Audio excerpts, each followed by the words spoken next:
Movie की शुरुआत में हम देखते हैं कि दो हॉबिट मछली पकड़ रहे हैं, जिनमें से एक का नाम स्मेगल है और दूसरे का नाम डेगल है। डेगल के कांटे में मछली फंसती है, पर वो इतनी बड़ी होती है कि डेगल को नदी में खींच लेती है। वहाँ मछली उसके हाथ से छूट जाती है और डेगल को वहाँ नदी में एक रिंग मिलती है। उसे लेकर डेगल नदी से बाहर आता है और रिंग को देखने लगता है, मानो वो रिंग उसे अपनी तरफ खींच रही है। वहाँ तभी स्मेगल आ जाता है और वो भी रिंग को उन्हीं नजरों से देखने लगता है। जल्द ही दोनों में रिंग के लिए लड़ाई होने लगती है, जिसमें स्मेगल डेगल को मार देता है। आगे हम देखते हैं कि स्मेगल को पहाड़ों में भगा दिया जाता है और वहाँ वो गोलम में बदल जाता है। अब हम देखते हैं फ्रोडो और सैम जो गोलम के साथ अपने सफर पे बने हुए हैं। आगे हम गैंडाल्फ और बाकियों को देखते हैं जो आइसेनगार्ड में है, जहाँ सारुमन हारने के बाद टावर में कैद है। तभी हम टावर के ऊपर देखते हैं, वहाँ सारुमन होता है। गैंडाल्फ सारुमन से दुश्मन के बारे में जानकारी मांगता है, पर सारुमन कुछ भी नहीं बताता। वहाँ सारुमन के साथ एक और आदमी होता है जिसका नाम ग्रीमा है। ग्रीमा की मदद से ही सारुमन ने किंग थियोडन को अपने काबू में किया था। ग्रीमा को वहाँ देख के किंग थियोडन ग्रीमा से कहते हैं कि तुम हम में से एक हो, वापस आ जाओ। सारुमन ग्रीमा को मना कर देता है और कहता है कि मेरा गुलाम है। सारुमन ग्रीमा को मारने लगता है और वहीं टावर पे गिरा देता है।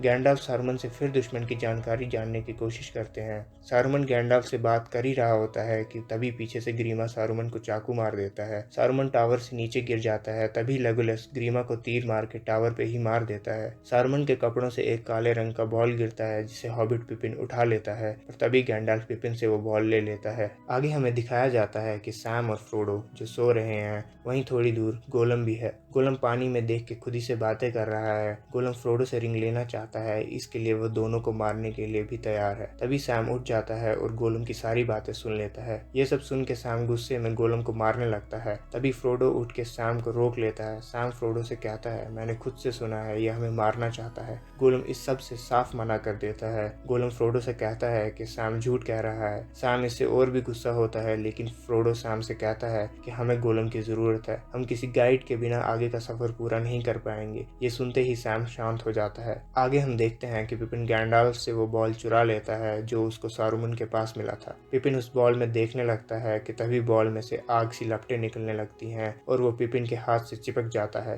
पिपिन बहुत जोर से चिल्लाने लगता है। यहाँ गैंडाल्फ आके पिपिन से वो बॉल लेके उसे कपड़े में रख देता है। गैंडाल्फ पिपिन से पूछता है, तुमने बॉल में क्या देखा? पिपिन कहता है, उसने एक सफेद पेड़ देखा जो जल रहा था। ये सुन के गैंडाल्फ समझ जाता है कि सारोन का अगला निशाना मिनिस्ट्रेट पे है और अगले ही दिन गैंडाल्फ और पिपिन मिनिस्ट्रेट की तरफ निकल जाते हैं। बहुत दिनों के लगातार सफर के बाद आखिर वो मिनिस्ट्रेट पहुंच जाते हैं। इस शहर को राजाओं का शहर कहा जाता है और ये देखने में बहुत ही खूबसूरत है। वहाँ गैंडाल्फ और पिपिन लॉर्ड डेनेथोर से मिलते हैं, जो अभी के लिए वहाँ की गद्दी का रखवाला है और बोरोमिर और फारामिर का पिता है। गैंडाल्फ लॉर्ड डेनेथोर से कहते हैं कि मोडोर हमला करने वाला है, मिनिस्ट्रेट को जीतने के लिए रोहान से मदद मांगनी होगी। पर लॉर्ड डेनेथोर अपने बेटे बोरोमिर की मौत के दुख और गद्दी के लालच में इतना डूबा होता है कि वो रोहान की मदद मांगने से मना कर देता है। ये सबसे गैंडाल्फ बहुत गुस्सा होता है और पिपिन से कहता है कि डेनेथोर पागल हो चुका है। पिपिन गैंडाल्फ से कहता है कि मुझे तुम पे भरोसा है, तुम कुछ न कुछ करके हमें इस सब से बचा लोगे। वहाँ गैंडाल्फ पिपिन को बताता है कि सारोन ने अभी अपने सबसे अच्छे हथियार का इस्तेमाल नहीं किया है, जो इस जंग में उसकी सेना की अगुवाई करेगा, द विच किंग ऑफ अंगमार, जिसके बारे में कहा जाता है कि कोई आदमी उसे नहीं मार सकता। आगे हमें दिखाया जाता है कि फ्रोडो सैम गोलम के साथ द सिटी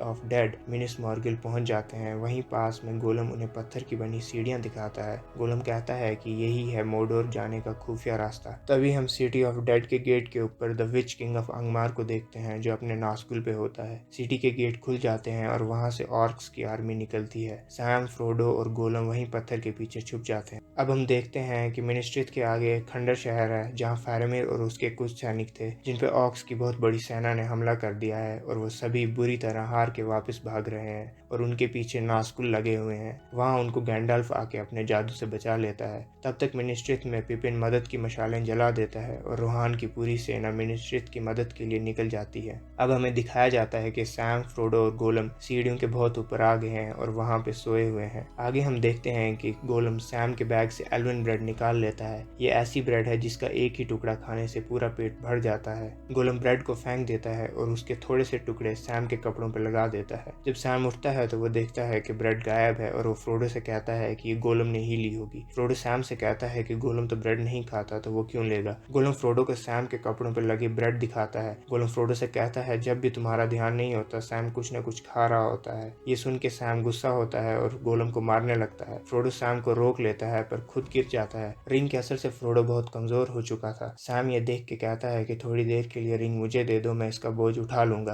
गोलम फ्रोडो से कहता है कि सैम फ्रोडो से रिंग चुरा लेना चाहता है। ये रिंग जिसके भी पास होती है उसे इसकी लालच होने लगती है। तो रिंग के असर से यहाँ फ्रोडो गोलम की बातों में आ जाता है और सैम को घर वापस जाने को कहता है। गोलम और फ्रोडो वहाँ से चले जाते हैं। इस सब से सैम बहुत दुखी हो जाता है। अब हम देखते हैं कि मिनिस्ट्री में लॉर्ड डेनाथोर फारामिर को वापस उस खंडर शहर भेजते हैं, वहाँ से ऑर्क्स को भगाने के लिए, ये जानते हुए भी कि अब ये मुमकिन नहीं है। फारामिर अपने पिता की बात मानने के लिए थोड़े से सैनिक लेके निकल पड़ता है, जो जल्द ही सब मारे जाते हैं। रोहान की सेना रात के लिए एक पहाड़ के सामने रुकी हुई है। वहाँ एरागोर से मिलने एरविन के पिता आते हैं। वो एरागोर से कहते हैं कि एरविन मर रही है क्योंकि अंधेरे की ताकत बढ़ने लगी है। वो एरागोर को उसके पूर्वजों की तलवार देते हैं जो टूट गई थी, जिसे उन्होंने दोबारा बनवा लिया है। इसी तलवार से एरागोर के पूर्वजों ने सारोन को हराया था और उसकी उंगली काट के उसे रिंग ले ली थी, जो अभी फ्रोडो के पास। वो एरागोर को बताते हैं कि तुम्हारा जीतना मुमकिन नहीं है। सारोन ने अपनी एक आर्मी समुद्री जहाज से ला रहा है जो रोहान की आर्मी से बहुत बड़ी है। वो एरागोर को पहाड़ों में छुपे हुए लोगों की मदद मांगने की सलाह देते हैं। असल में इन लोगों ने एरागोर के पूर्वज उस समय के गोंडोर के राजा को जंग में साथ देने का वचन दिया था, पर समय आने पर वो लोग भाग के पहाड़ों में छुप गए,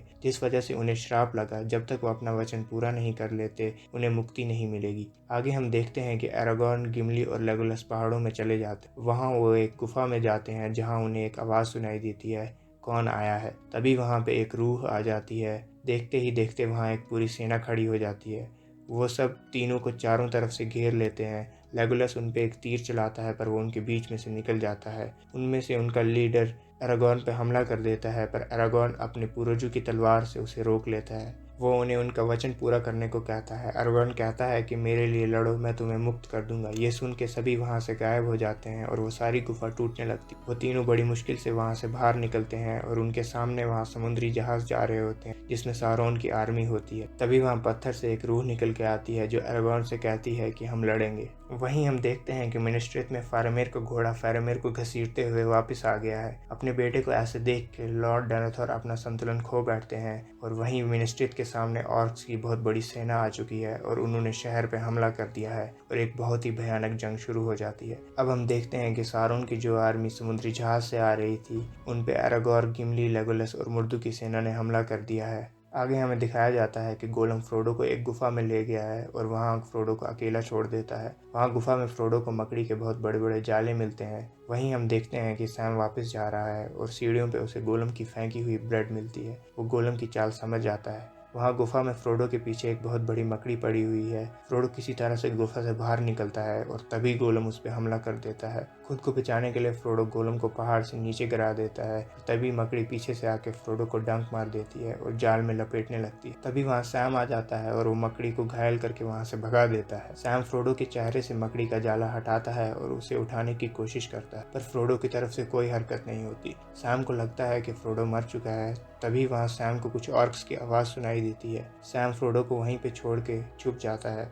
ऑर्क्स वहाँ आते हैं और उनमें से एक कहता है कि मकड़ी ने एक और को मार दिया, पर उनमें से दूसरा कहता है कि ये मरा नहीं है, बस बेहोश हुआ है, और वो फ्रोडो को अपने साथ ले जाते हैं। अब हमें दिखाया जाता है कि मिनिस्ट्रेट में लॉर्ड डेनाथोर ने अपना मानसिक संतुलन पूरी तरह से खो चुका है। वो फारामिर को मरा हुआ समझ के उसको और खुद को जिंदा जलाने की तैयारी कर रहा है। वहाँ गैंडल्फ फारामिर को बचा लेता है, पर डेनाथोर आग में जल के मर जाता है। ऑर्क्स की सेना अब शहर के अंदर तक आ गई है। तभी वहाँ रोहान की सेना सही समय पर पहुंच जाती है, जिसमें हम देखते हैं कि किंग थियोडन की भतीजी ओविन और हॉबिट मैरी भी छुप के आ गए हैं। रोहान की आर्मी ऑर्क्स पे हमला कर देते हैं और उनके बीच में बहुत भयानक युद्ध शुरू हो जाता है। वहीं विच किंग ऑफ अंगमार, किंग थियोडन जो रोहान का राजा है, उस पर हमला कर देता है। विच किंग किंग थियोडन को मारने ही वाला होता है कि ओवेन वहां आके नासकुल का सर काट देती है। अब विच किंग ओवेन को मारने के लिए आता है और कहता है, बेवकूफ़, मुझे कोई आदमी नहीं मार सकता। तभी मैरी पीछे से आके विच किंग को चाकू मार देता है और ओवेन कहती है, मैं आदमी नहीं, और अपनी तलवार विच किंग के चेहरे में मार देती है, जिससे द विच किंग ऑफ अंगमार मर जाता है।